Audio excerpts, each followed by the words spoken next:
하나님의 말씀을 보도록 하겠습니다. 하나님의 말씀은 신약 성경 에베소서 1장 7절 말씀입니다.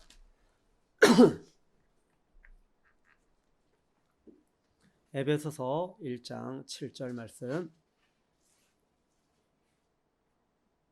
함께 읽습니다. 시작. 우리는 그리스도 안에서 그의 은혜의 풍성함을 따라 그의 피로 말미암아 속량 곧 죄 사함을 받았느니라. 아멘. 한 주 어떻게 사셨습니까? 저는 순회 선교사 훈련학교 팀과 함께 1박 2일 동안 역사 투어를 섬겼습니다. 저의 부르심의 첫 현장에서부터 지금에 이르기까지 그 모든 과정들을 한 군데 한 군데 찾아가서 또 그 현장을 보면서 많은 것을 생각하게 되었습니다. 무엇보다도 첫 마음을 놓치지 말아야 되겠다는 결단을 하게 되었습니다. 저희 항동교회는 주일 예배를 통하여 복음의 영광에 대하여 시리즈로 말씀을 나누고 있습니다. 지난주에는 우리는 하나님의 사랑과 기쁨의 교제의 대상입니다 라는 말씀을 나누었습니다. 오늘은 당신은 예수님 짤입니다 라는 말씀을 나누려고 합니다. 인간은 사람들이 자신을 가치 있는 존재로 알아주기를 원합니다. 인간의 욕구를 보면 알게 됩니다.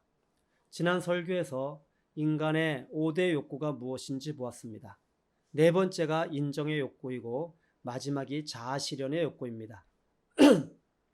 니체라고 하는 사람은 인간을 가치를 평가하는 존재, 가치를 창조하는 존재라고 이해를 했다고 합니다.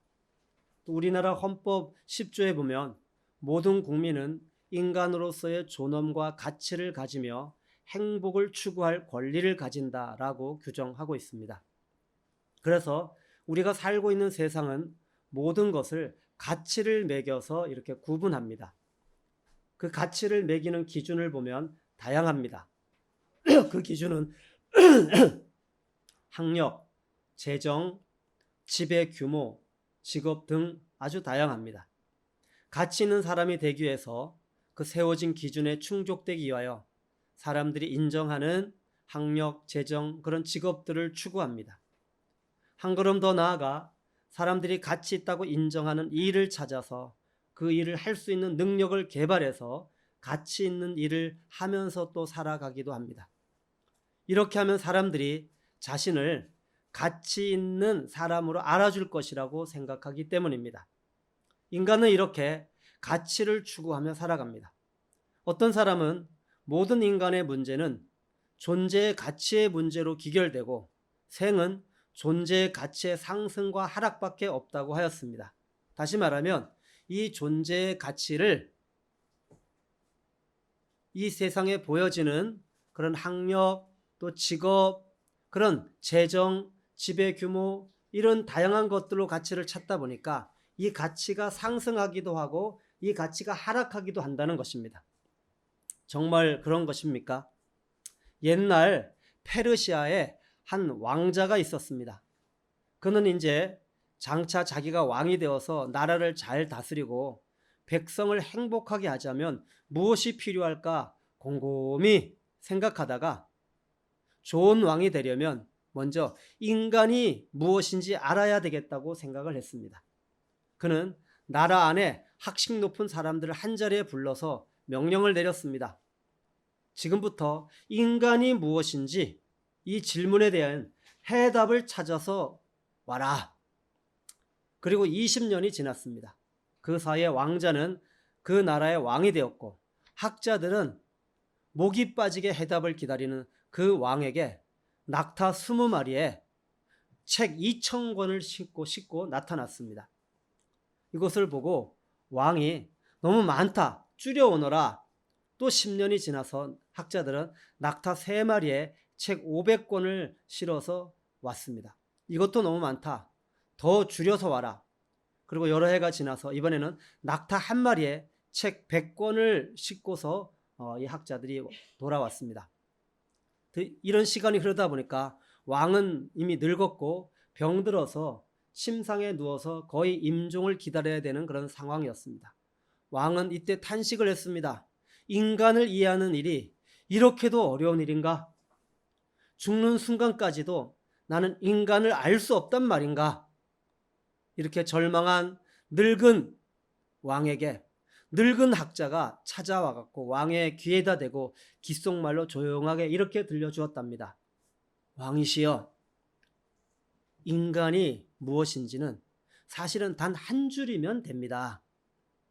그것은 태어나서 살다가 죽는 것, 그것이 인간입니다. 태어나서 살다가 죽는 것, 이것이 인간입니다. 우리는 학교에서 인간의 이해를 목표로 하여서 보통 또 인간의 가치 탐색이라는 그런 또 주제를 가지고 또 인간이 살아가는 이 세계를 이해한 목표를 가지고 우리가 사는 그 세계에 대한 그런 내용으로 공부를 하기도 합니다. 그러면서 인간이 무엇인가, 그리고 인간이 살아가는 이 세계는 도대체 어떤 세계인가? 그러나 답을 알 수가 없습니다. 사랑하는 성도 여러분, 하나님께서 이 세계를 만드셨고 하나님께서 인간을 만드셨습니다. 하나님께서 최초의 인간 아담에게 동산에 있는 각종 나무의 실과는 마음대로 따먹되 선악을 알게 하는 나무의 실과는 먹지 말라. 내가 먹는 날에는 정녕 죽으리라라고 말씀하셨습니다.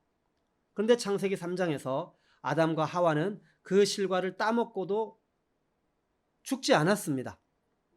그 후로 몇백 년을 더 살았습니다. 그럼 하나님께서 말씀하신 죽으리라라는 그 말은 무슨 뜻입니까? 그것이 바로 에베소서 2장 1절에 너희가 허물과 죄로 죽었던에서 말하고 있는 죽는다는 의미입니다. 여기서 이 죽는다는 말을 잘 이해해야 됩니다. 우리가 말한 건 육신의 죽음만을 말하는 것이 아닙니다. 여러분, 크리스마스 잘 알죠? 성탄절. 그래서 이 크리스마스 절기가 되면 그 미국에서는 그게 시작된 일인데 집집마다 크리스마스 트리를 장식하는 가정들이 많습니다. 그것이 우리나라에까지 와서 우리나라도 크리스마스가 되면 그 트리를 만들어서 장식을 하기도 합니다. 그래서 이 크리스마스 트리는 원래는 그 살아있는 전나무, 작은 전나무를 잘라가지고 그걸 가지고 와서 응접실이라든가 이런 거실에다가 세워놓고 거기다 장식을 하는 것입니다. 방울도 달고 캔디도 달고 빨간 양말도 달고 갖가지 색깔의 또 전구도 달아서 그 트리를 아름답게 꾸밉니다. 여러분, 그 크리스마스 트리에 대해서 잘 생각해 보십시오. 그리고 제가 지금 던지는 질문에 대해서 마음속으로 한번 대답을 해보시기 바랍니다. 그 크리스마스 트리, 그 전나무는 살았습니까? 죽었습니까? 만약 죽었다면 언제 죽었습니까? 그 나무가 얼마 동안 살아있는 것처럼 보이겠습니까? 그 나무가 살아있는 것처럼 보이는 이유는 무엇입니까? 그리고 크리스마스 절기가 끝나면 그 나무의 운명은 어떻게 되겠습니까? 여러분, 크리스마스 트리가 푸른 잎을 자랑하며 살아있는 듯 보이지만 그 나무는 죽었습니다. 그 나무는 뿌리에 붙어서 영양분과 수분을 공급받아 팔팔하게 원래는 살아 있었습니다. 근데 나무의 밑동을 자르던 날, 그날 나무는 죽은 것입니다.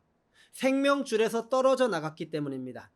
그 나무가 지금은 살아있는 것처럼 보이지만 그 이유는 밑동을 자르기 전에 살아있는 것처럼 보이는 이유는 그 나무가 밑동을 자르기 전에 이미 그 뿌리로부터 받았던 그 진액, 그 수분과 영양이 아직도 그 잘라진 나무에 남아있기 때문에 살아있는 것처럼 보입니다. 그러나 몇 주가 지나면 그 수분과 영양분이 없어질 것이고 그 나무는 노랗게 시들어 버릴 것입니다. 그리고 그 다음에는 쓰레기통으로 들어갈 운명이 될 것입니다. 어쩌면 불에 태워질 것입니다. 아직 푸른 상태에 있는 몇 주 동안 우리는 그 나무에 여러 가지 장식을 하여 크리스마스 절기에 사용하는 것입니다. 장식을 많이 하느냐 적게 하느냐의 차이일 뿐 나무 자체는 똑같이 죽은 운명이기 때문에 그 절기가 지나고 나면 쓰레기통에 버려지고 어쩌면 불에 태워져 버리게 되어집니다. 인간도 이 크리스마스 트리와 같습니다. 살아있는 것 같지만 실은 죽은 것입니다. 하나님이라는 생명의 뿌리에서 끊어졌을 때 이미 죽은 것입니다. 하나님에게 붙어 있어야 죽지 않고 계속 생명을 유지할 수 있을 것인데, 하나님 없이도 살 수 있다고 하나님을 거부하는 순간 하나님의 생명줄에서 떨어져 나가 죽은 것입니다. 하나님이 보시기에 죽은 것입니다. 그러나 우리 눈에는 30살도 살고 50, 70, 100살도 삽니다. 많이 사는 경우는 100살 넘게 살기도 합니다. 그런데 어느 날 보면 점점 우리가 시들어져 갑니다. 저도 벌써 많이 시들어졌습니다. 머리 색깔도 시들어서 허옇게 되고 있습니다. 눈 밑에 시들어서 주름이 쭉쭉 집니다. 저는 젊었을 때 팔팔했습니다. 다리는 지금 살이 완전히 빠져가지고 거의 너무너무 시들어졌습니다. 시들시들해져. 결국은 그 다음은 어디로 가겠습니까? 죽게 될 것입니다. 만약에 생명 없는 인간은, 하나님과 관계가 맺어지지 않아서 생명 없는 인간은 결국은 쓰레기, 영적 쓰레기통인 성경에서 지옥이라고 부르는 곳으로 가게 될 것입니다. 이런 인간들이 지옥에 가기 전 몇십 년 동안 무엇을 하며 살아갑니까? 크리스마스 트리와 같습니다. 장식하는 일을 하면서 살아갑니다. 하나님 보시기에 죽은 인간들은 여러 가지 장식하는 것밖에는 그 의미를 찾지 못합니다. 그래서 지식, 학식, 지위, 돈, 출세, 명예, 좋은 집, 좋은 자동차, 이런 것들로 우리를 장식합니다. 그리고 보석, 더 좋은 자동차 등으로 장식하고 예쁜 아내를 얻고 폼나는 남편을 얻어서 장식을 합니다.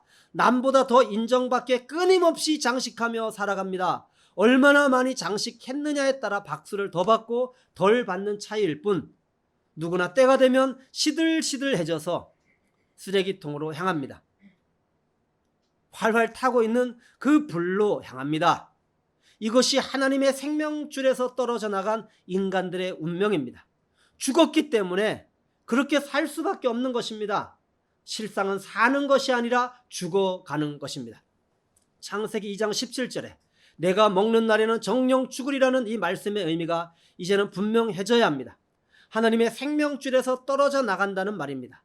선악을 알게 하는 나무의 실과를 따먹은 것은 선악을 인간이 스스로 결정하겠다는 것입니다. 무엇이 선이고 무엇이 악인지는 오직 하나님만이 하나님의 기준으로 결정할 문제인데, 인간은 그 결정권이 없는데, 그럼에도 불구하고 인간이 자기 기준에 따라 선과 악을 결정하겠다는 것입니다. 아주 엄청난 교만입니다. 하나님과 맞먹으려고 하는 것입니다. 하나님의 질서를 우습게 하는 것입니다. 그렇기 때문에 인간은 하나님으로부터 떨어져 나갈 수밖에 없는 것이고, 성경은 그것을 바로 죄라고 합니다. 하나님 없이 자기 마음대로 결정하여 사는 것을 죄라고 합니다. 하나님과의 관계성을 깨는 배신 행위입니다. 하나님 없이 마음대로 결정하는 인간이 무엇이든지 못하는 것이 있겠습니까? 그래서 계속 튀어나온 갖가지 죄의 결과들이 나오는 것입니다. 수많은 죄의 항목들이 나오는 것입니다. 이것을 가르쳐서 에베소서 2장 1절에 허물과 죄라고 하는 것이고, 그것이 인간을 죽게 만드는 것입니다.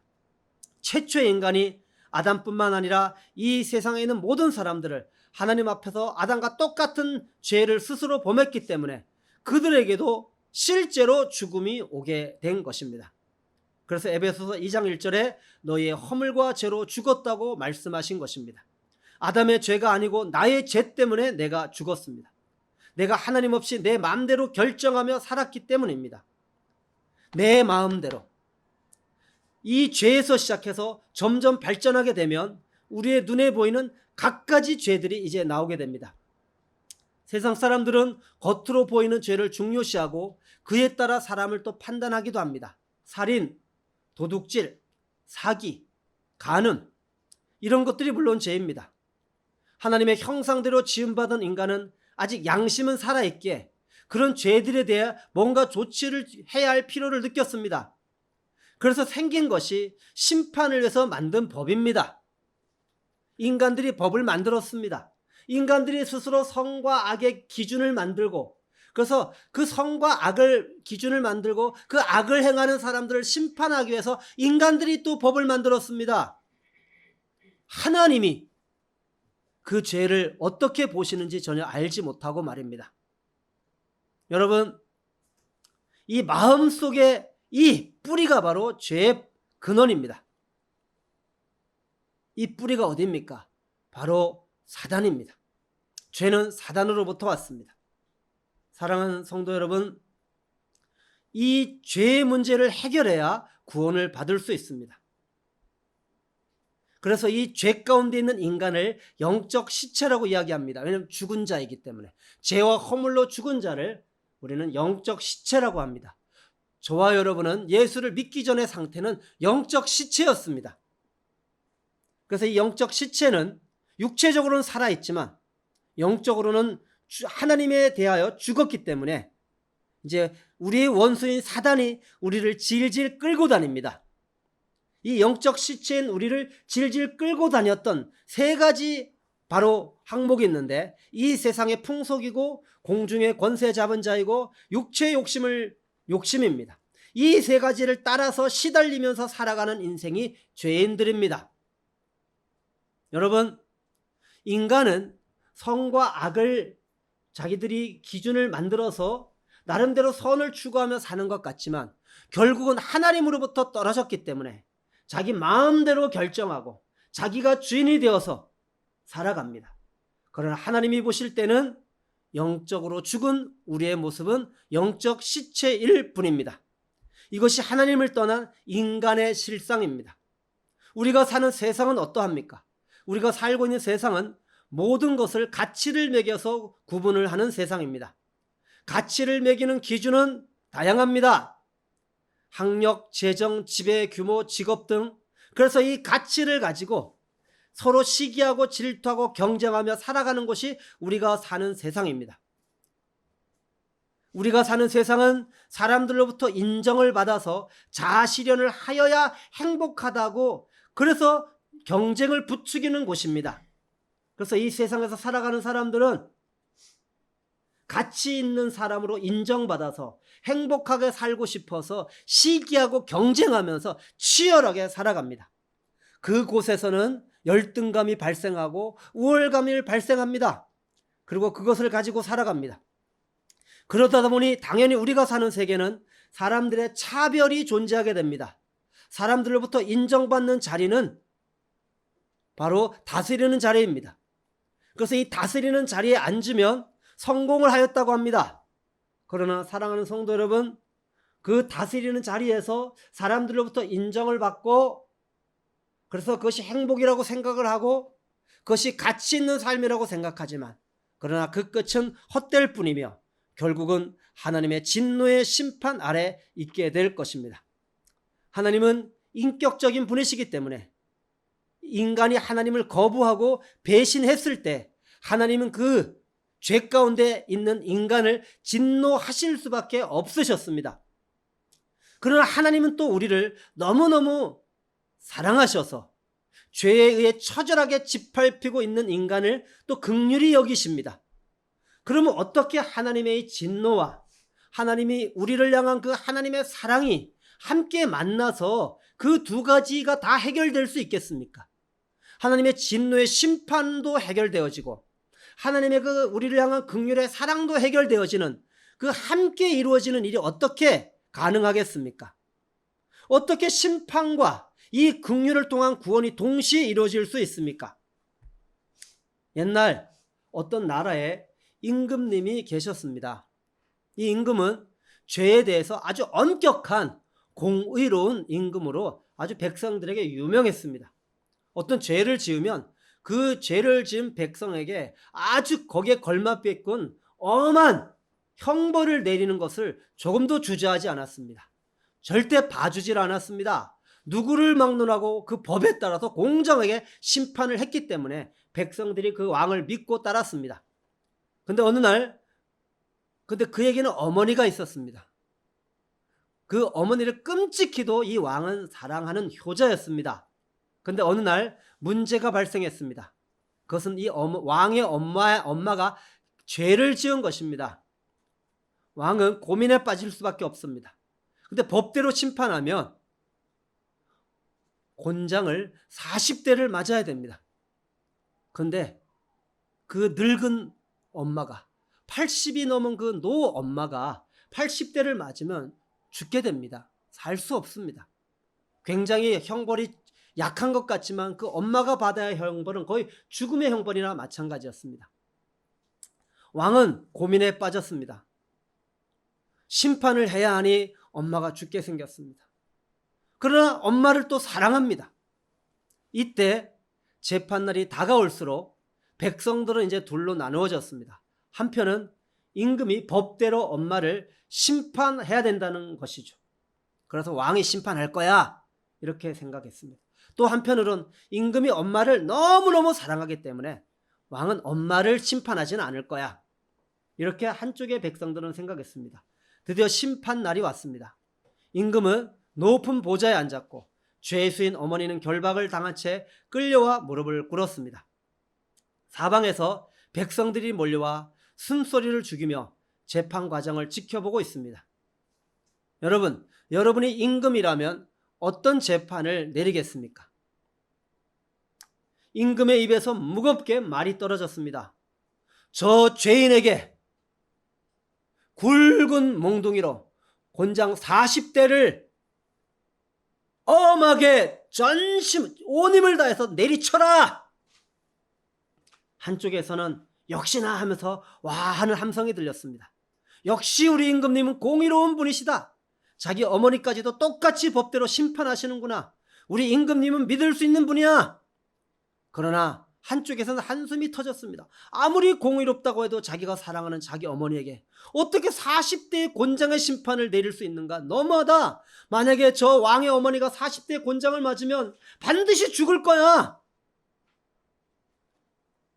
그 자리에서 형 집행이 시작이 됩니다. 튼튼한 그런 집행자가 붉은 몽둥이를 하나씩 들고 번갈아가며 임금의 이 어머니를 때리려고 이제 드디어 섰습니다. 그때 임금이 외쳤습니다. 잠깐! 그러면서 그는 왕관을 벗고 왕복을 벗었습니다. 그리고 계단에서 내려오더니 엎드려서 곤장을 맞을 준비를 하고 있는 엎드려져 있는 묶여있는 어머니에게 가서 그 어머니 위에 엎어졌습니다. 그리고 어머니를 꼭 껴안았습니다. 그리고 형 집행을 지시했습니다. 형을 집행하라. 곤장을 가지고 때리려고 했던 그 집행자가 주저주저합니다. 무엇하느냐? 주저하지 말고 그대로 집행하라. 왕의 명령이었기 때문에 이 집행자는 왕의 엉덩이를 온 힘을 다해서 내리치기 시작했습니다. 왕이 어머니가 받아야 될 죄의 심판을 대신 받은 것입니다. 이 임금은 공의대로 심판했습니다. 자신이 직접 심판을 받으면서 하나 왕의 그 공의의 심판이 이루어진 것입니다. 그리고 어머니를 사랑하는 그 긍휼의 풍성한 사랑도 그대로 나타났습니다. 이 공의의 심판과 사랑이 만나는 곳이 어디인 줄 아십니까? 바로 십자가입니다. 우리는 하나님의 심판을 받을 수밖에 없는 죄인들이었습니다. 그래서 죄인인 우리를 하나님은 진노하여 심판하실 수밖에 없으셨습니다. 그러나 하나님은 우리를 너무나 사랑하십니다. 자신의 최고 걸작품으로 만드셨기 때문입니다. 그래서 하나님도 왕관과 왕복을 벗으신 것입니다. 그리고 하늘에서 이 세상으로 내려오셔서 죄인이 우리가 십자가에 못 박혀 죽어야 되는데 우리를 감싸 안으시고 우리를 대신하여 그 죽음의 심판을 받으신 것입니다. 그렇게 하신 분이 하나님의 아들 우리 주 예수 그리스도이십니다.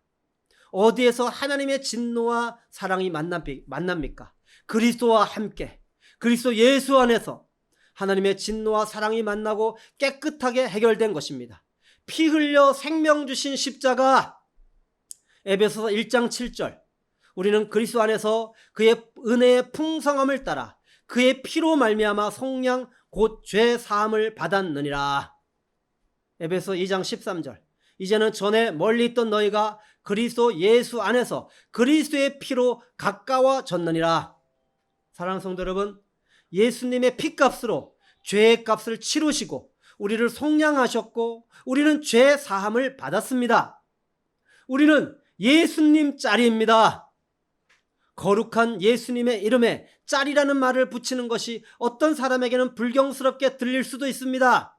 짤이는 가치라는 것입니다. 가치. 순수한 우리말로 짤이는 가치라는 것입니다. 예수님 짤이라는 말이 성경에는 없지만 이것은 성경적인 말입니다. 왜냐하면 신약 성경 곳곳에서 이 말의 의미를 지지해주고 있기 때문입니다. 계시록 5장 7절에 보면 그들이 새 노래를 불러 이르되 두루마리를 가지시고 그 인봉을 떼기에 합당하시도다. 일찍이 죽임을 당하사 각 족속과 방언과 백성과 나라 가운데서 사람들을 피로 사서 하나님께 드리시고.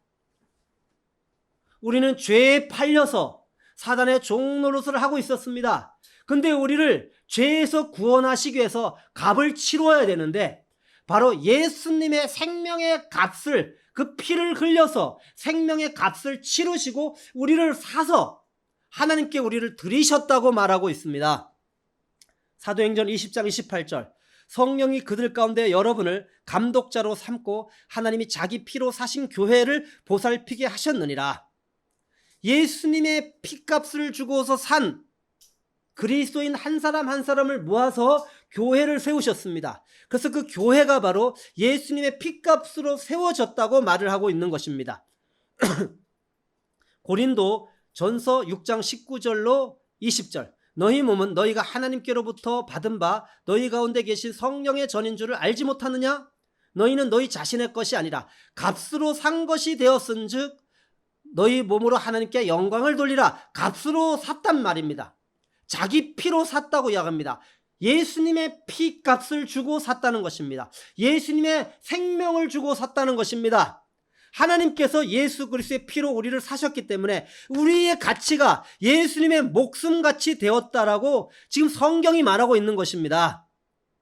온 우주의 주인이신 그 하나님의 아들이 어떤 존재를 위해서 피 흘려 돌아가셨다면 그 존재야말로 아주 비싼 값일 수밖에 없다는 것입니다.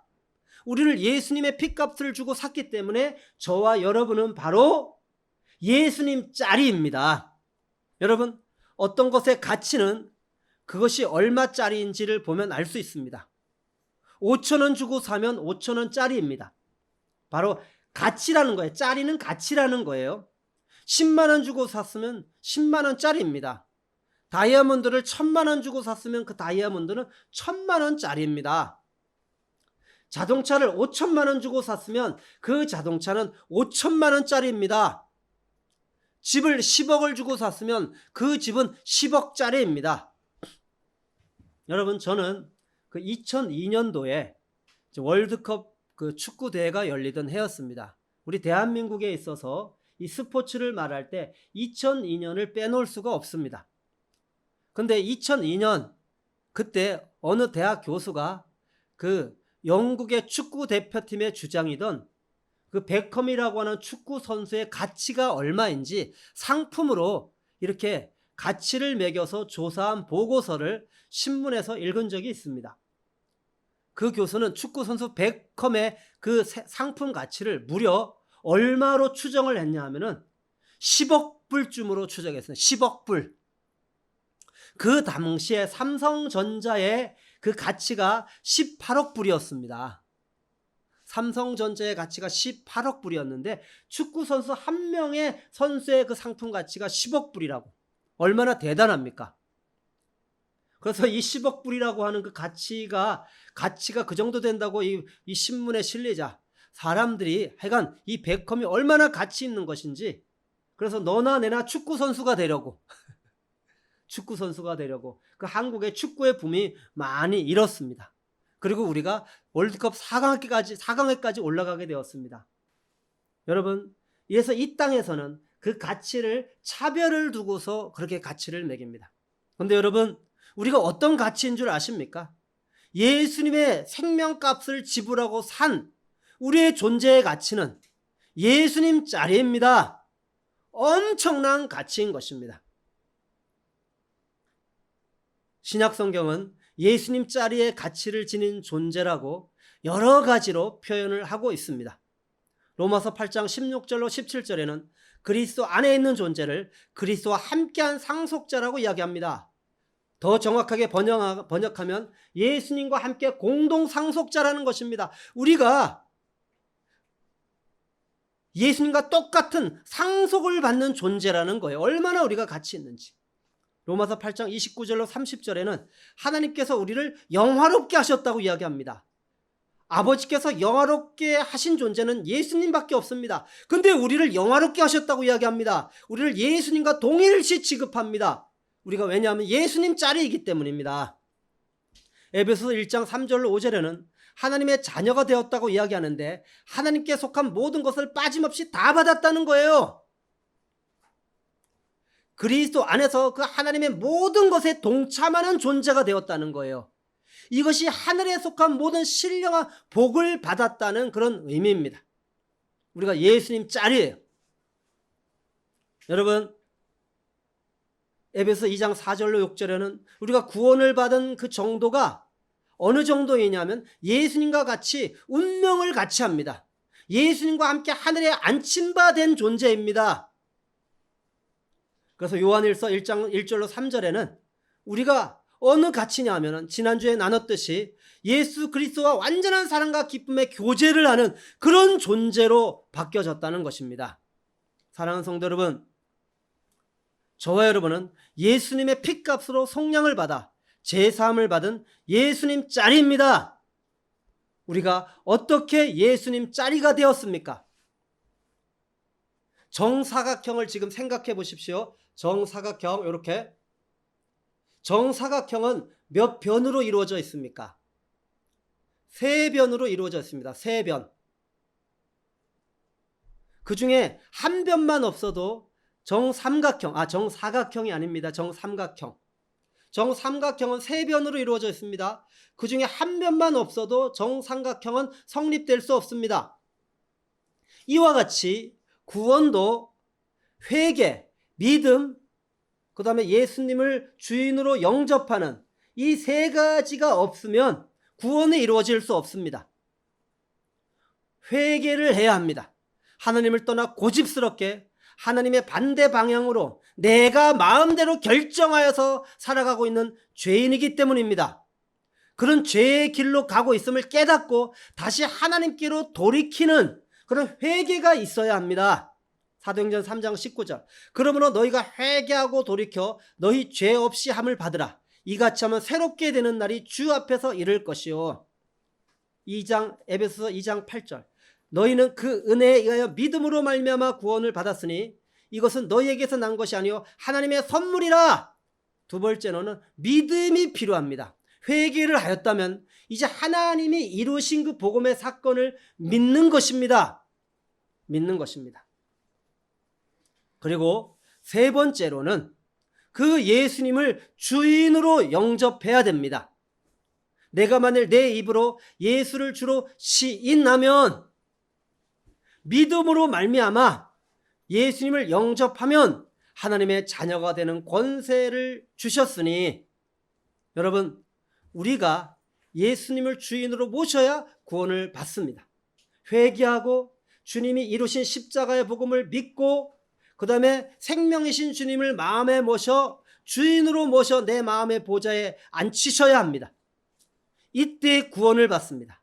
그것이 예수님 짤이가 되었다라는 의미입니다. 예수님 짤이가 되었다는 것은 완전히 우리의 팔자가 고쳐졌다는 것입니다. 하루아침에 운명이 바뀐 것입니다.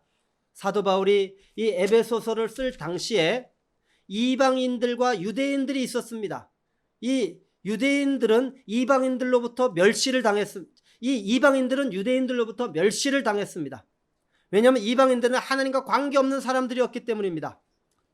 그런데 에베소서 2장 11절을 보면 그런 상태에 있던 이방인들이 그리스도 안에 들어온 이후에는 어떻게 취급되는지를 이야기합니다.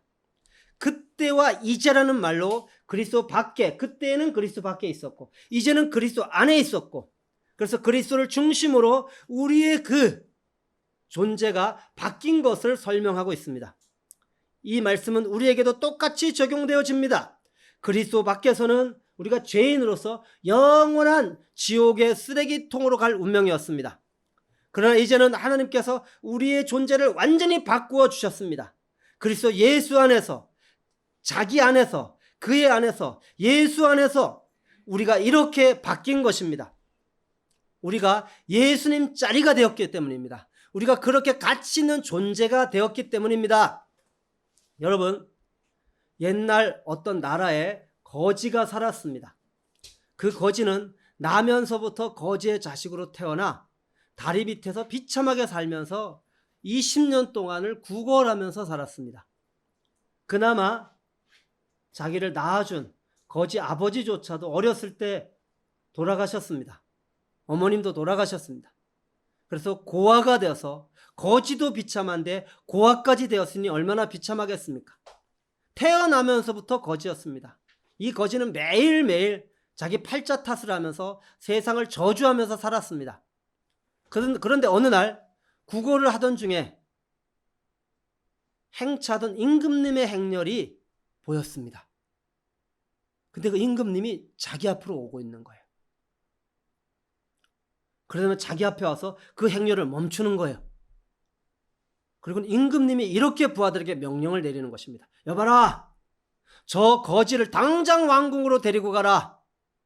내가 오늘부터 저 거지를 양자로 삼겠다. 내 아들로 삼겠다. 그러자 신하들이 급히 움직여 그 거지를 왕궁으로 데리고 갔습니다. 거지의 모든 옷을 벗기고 목욕을 시키고 왕자의 옷을 입혀주었습니다. 그리고 왕의 아들의 증표로 반지를 끼워주었습니다. 이제 거지에서 왕의 아들이 된 것입니다. 이 사람이 왕궁에서 생활을 하면서 무엇이 확실해야 될 것 같습니까? 그 다음 왕자의 삶이 몸에 붙게 되려면 어떤 과정을 거쳐야 하겠습니까? 이 왕자 된 거지의 이야기는 우리 그리스도인들의 삶과 여러 면에서 통하는 바가 있습니다. 왕궁 밖에서 거지 신분에서 왕궁 안에 왕자의 신분으로 하루아침에 바뀌는 이 사람이 바로 우리들입니다. 예수 그리스도 밖에서 자기 맘대로 결정하고 자기 맘대로 살아온 하나님의 진노 아래 있던 죄인의 신분에서 그리스도 안에 하나님의 나라 시민의 신분으로, 하나님의 권속, 하나님의 아들, 하나님의 가족의 신분으로 바뀐 것입니다. 이것은 순전히 하나님의 은혜입니다. 거지를 불쌍히 여긴 임금의 은혜에 거지가 응했을 때 신분의 변화가 일어난 것처럼 하나님의 은혜를 우리가 믿음으로 받아들일 때 우리에게 신분의 변화가 일어난 것입니다. 왕궁에 들어간 거지가 자신의 바뀐 신분에 대한 확실한 자각이 없이 살면 왕궁에 들어가서도 거지 근성이 그대로 나올 수 있습니다. 몸은 왕궁 안에 들어가 있으면서도 대충 왕궁 생활을 하지만 그 거지 근성은 좀처럼 빠져나가지 않을 수도 있습니다. 시시때때로 몸에 배어있는 거지 근성이 행동으로 옮겨져 왕궁의 많은 사람들을 어리둥절하게 만들 수도 있습니다. 어떻게 해야 거지 근성에서 왕자의 삶이 몸에 나타날 수 있고 몸에 뵐 수 있겠습니까? 여러분이라면 그 왕자가 된 그 거지에게 어떤 조언을 해주겠습니까? 바울은 이렇게 권면합니다. 에베소서 2장 11절. 그러므로 생각하라. 그러므로 생각하라. 무엇을 생각하라는 말씀입니까? 거지였던 때와 왕자의 신분이 된 때를 생각하라는 것입니다. 내가 어떤 존재였는지 잊지 말아야 합니다. 바울은 시간이 흐르면 흐를수록 자신이 어떤 존재였었는지, 거지였었는지 그때를 잊지 않았습니다. 그래서 그는 나는 죄인 중에 괴수이다라고 고백했습니다. 다음은 임금이 어떤 은혜를 베풀어 주셨는지를 생각하라는 것입니다. 받을 자격이 없는 자에게 일방적인 사랑으로 나에게 그 긍휼의 풍성한 사랑을 베풀어 주셔서 구원하셨습니다. 나를 속량하시기 위해서, 나를 죄에서 건져내시기 위해서 치른 값이 무엇인지 생각하라는 말씀입니다. 나를 속량하기 위해서 하나님께서 치르시는 값이 바로 예수님의 피값입니다. 내가 얼마나 가치 있는 존재인지 생각하라는 것입니다. 나는 예수님 짤입니다. 나는 존재 자체가 바로 예수님의 가치를 지닌 예수님 짤이라는 것입니다. 나는 이제 차별당하지 않는 자유한 자라는 것입니다. 사랑하는 성도 여러분, 그러므로 생각하라. 저와 여러분이 예수님 짤이라는 것을 생각하시기 바랍니다. 이제 예수님 짤이는 예수님 짤이답게 삶을 살아야 됩니다. 가치 있는 삶을 살아야 됩니다. 예수님 짤의 삶을 사는 것이 가장 가치 있는 삶입니다. 어떤 삶이 가장 가치 있는 삶입니까? 저는 이번 주에 로마서 묵상을 하면서 예수님 짤의 삶이 어떤 삶인지를 좀 묵상하게 되어졌습니다. 로마서 13장 3절에 보면 다스리는 자들은 선한 일에 대하여 두려움이 되지 않고 악한 일에 대하여 되나니 내가 권세를 두려워하지 아니하려느냐? 선을 행하라. 그리하면 그에게 칭찬을 받으리라. 권세자들을 또 4절에 보면 하나님의 사역자라고 합니다. 성경 역사 가운데서 바벨론의 느부갓네살 왕이나 또 바사의 고레스 왕도 하나님의 종이라고 그렇게 불려진 바 있습니다. 여러분, 모든 사람과 모든 것이 다 하나님께 속해 있으므로 하나님께서는 어떤 사람도 임의로 사용하셔서 당신의 뜻을 이루실 수 있는 분이십니다. 권세자들을 세우신 것도 하나님이 세우셨고 하나님이 그들을 통하여서도 하나님의 뜻을 이룹니다. 그래서 하나님의 뜻을 이루는 통로라는 점에서 하나님의 사역자라고 그렇게 표현한 것입니다. 그리고 또 이 권세자를 선을 베푸는 자라고 했습니다. 이 말은 실제 국가 권세 대행자인 위정자는 하나님께서 악을 제어하기 위해서 세우셨다고 합니다. 권세자를 세우셔서 이 땅의 악을 제어하는 그런 역할을 하게 합니다. 결국은 하나님의 계획과 목적을 성취하기 위해서입니다. 여러분, 하나님의 목적이 무엇입니까? 선을 이루는 것입니다. 그래서 권세자는 선한 일을 행하는 자는 두려울 것이 없는 반면에 악을 행하는 자는 두려워하게 되어 있다고 하였습니다. 바울은 이 사실을 들어서 이 성도들에게 예수님 짤이에게 이 예수님 짤이의 가치 있는 삶이 무엇인지를 말합니다. 그것은 선을 행하는 것입니다. 선을 행하는 것입니다. 에베소서 2장 10절에도 우리는 그가 만드신 바라 그리스도 예수 안에서 선한 일을 위하여 지으심을 받은 자니, 선한 일을 위하여 지으심을 받은 자니, 우리를 예수님 자리로 만든 것은 우리가 가장 가치 있는 존재로서 가치 있는 일을 하는 것인데, 그 가치 있는 일이 바로 선한 일을 하는 것입니다. 선한 일. 이 선은 하나님의 성품입니다. 이 권세자들 앞에서 이 그리스도인이 삶을 살아가는데, 그 권세자들 앞에서 우리가 하나님의 성품이 나타나는 삶을 살기를 원하시는 것입니다. 하나님께서는 우리가 선한 일에 열매를 맺고 항상 선을 행하며 모든 사람에게 선을 행하고 그렇게 선을 행하도록 우리를 예수님 자리로 만들어 주셨습니다. 그런데 선을 행하는 것이 과연 가능합니까? 바울은 선을 원하는데 원하는 바 선은 행하지 않고 원하지 않는 악을 행하는 자신의 모습을 발견하고 그렇게 고백했습니다. 와, 내가 선을 원하는데 원하는 선은 행하지 않고 악을 원하지 않는데 원하지 않는 악을 행하는구나. 그런데 어떻게 우리가 선을 행할 수 있습니까? 선을 행하기 원한다고 선을 행할 수 있습니까? 여러분, 오늘 바울은 로마서 12장, 로마서 12장이 13장이에요. 선을 행하라고 하시면서 이렇게 말씀하셨습니다. 한번 볼까요? 로마서 13장